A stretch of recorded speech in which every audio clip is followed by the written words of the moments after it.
तो आज के बाद बोल बेहतर है बात में उठा बैठक कर। सॉरी, आज के बाद मैं वीडियो नहीं बनाऊंगा। वीडियो बनाऊंगा फिर कान पर उठा, आंख पर उठा बैठक कर। पवन भैया के खिलाफ हाँ, वीडियो। मैं बोल रहा हूँ, तू रिपीट करते जा। कान पकड़।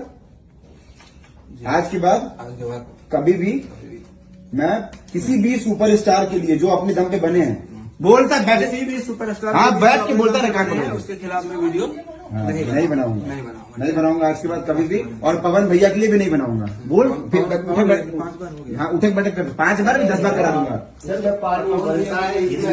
तो यही था। ऐसे ही वायरल वीडियो देखने के लिए मेरे चैनल को सब्सक्राइब करें और वीडियो को शेयर करें, लाइक करें, कमेंट करें।